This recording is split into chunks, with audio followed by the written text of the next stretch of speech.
Hello, hello, hello. Kumusta? May adlaw ka tanan, makigsunan mo. So here we go again.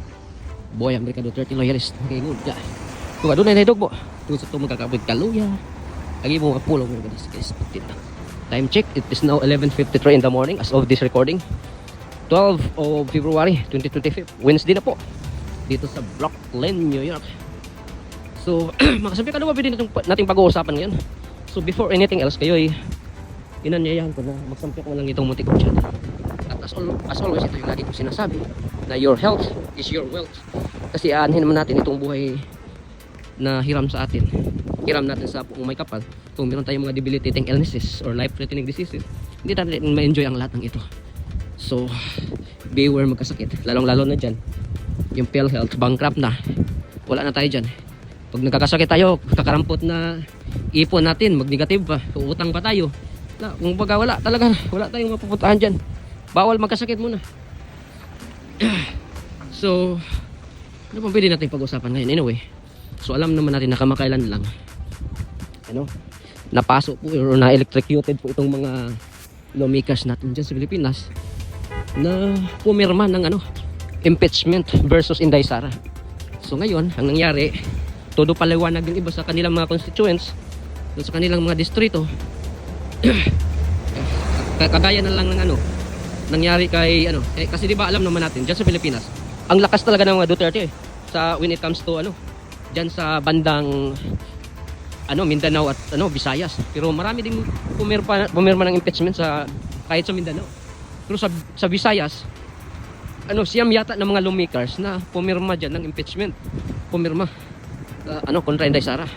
So ngayon napasok na sila at yung isa na nagpaliwanag si Diok Domingo Frasco. So si Diok naging literal na joke na ngayon kasi sabi niya na pasensya na kayo mga tagilungsod or tawag niya sa kanya mga kadistrito.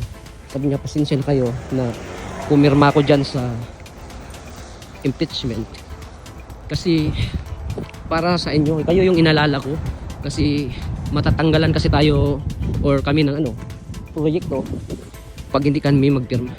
Nagpapalusot pa. Bakit hindi mo nalang aaminin? Kasi marami naman talagang umamin dyan na binayaran talaga sila. Meron mga rumors na 150 million daw. Tapos may nagtanong nga na ano ba yan? In hand cash ba yan? Pinamimigay or pinamudmod dyan para sa investment. Sabi yan na lang, yan daw yung mga AX, yung mga tupat, yung lahat kumbaga akap, lahat ng mga yung talaga nila, ayuda. Kumbaga mahilig talaga to si Tambalos na wala na talaga. Tapos itong ito talaga si Diok, naging joke talaga, hindi pa niya aaminin. Tapos nililin lang pilit pa niyang iswe yung totoong dyan na nabayaran talaga sila dyan. Tapos gusto pa niyang linlangin itong mga kababayan niya kung kaya huwag nyo nang ibuto yung gagong yan Tapos di ba din sabi na si Garin daw yung unang nag fast track ng dyan, yung pirma-pirmahan dyan. Siya yung nag-facilitate dyan, naglibot daw dyan. Pero sabi naman niya na si si Charis Marcos. Kaya ito si Sandring. So ngayon tinanong si Sandring, sabi na niya na hindi man daw. Tapos natanong nga siya kung wala ba may rumors na about ng bayaran. Sabi niya hindi, fake news yan, kagagawan niya ng mga Duterte. Alam naman ninyo kung sino yung amo nila. Sinungaling ka talaga, Sandring, ha? Wala daw bayaran, tapos fake news pa yung mga DDS daw. At itong pakana daw, itong mga amo. Ikaw talaga, Sandring ka, ha? May saltik ka rin, ha? Manang-mana ka talaga sa papa mo na sinungaling. Kung baga nasa bloodline nyo na talaga yung pagsisinungaling. May kasabihan nga tayo na ang kapwa ng sinungaling, di ba? Magnanakaw, di ba? Ayun. So anyway, nyo na talaga yan. Hindi talaga kayo kukumpas dyan. Ikaw pa naman yung nangunguna pala dyan sa kasi ikaw yung number 1 na pumirma Yung kaya't pumirma na rin lahat Kasi, di ba, yung impeachment, yung tatlong impeachment kasi dinidili-dali pa nila Kung baga sabi ni Escudero na nagbabanjing-banjing pa sila. Tapos nung dumating na yung fourth impeachment complaint, eh gusto ano na nila mga last minute in-endorse na nila doon sa Senate. Tapos ano, wala na kasi nag-adjourn na, nag-insisyon na itong Senate.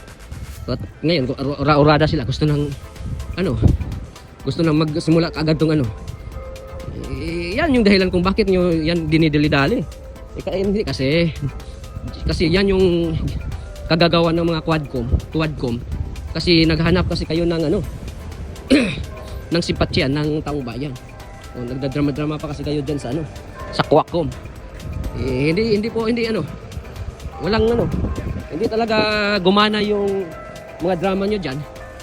Kasi alam naman ng taong bayan na wala talaga yan.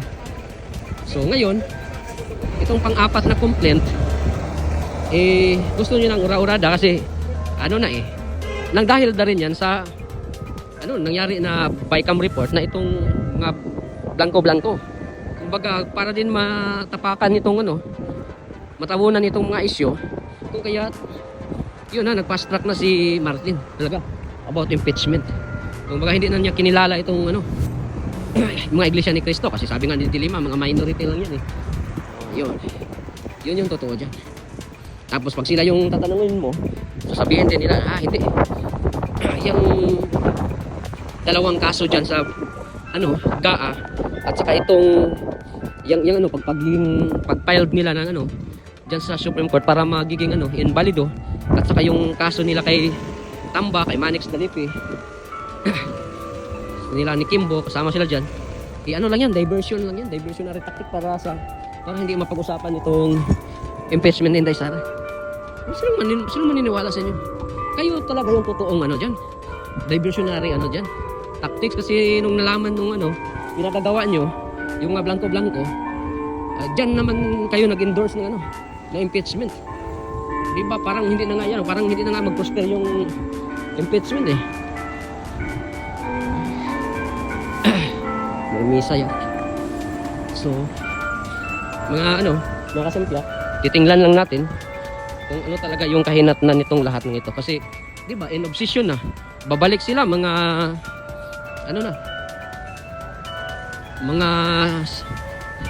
sa June na yata.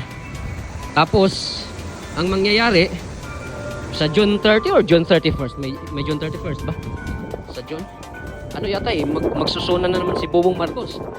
So ang mangyayari dyan sa 1st of July na talaga sila dyan babalik. So yan talaga yan. So ang tagal ng impeachment. So gigil natin yung mga kalaban. So at least gusto din natin yan kasi trial of the century yan Diyan natin malalaman kung sino mga buplax talaga dyan.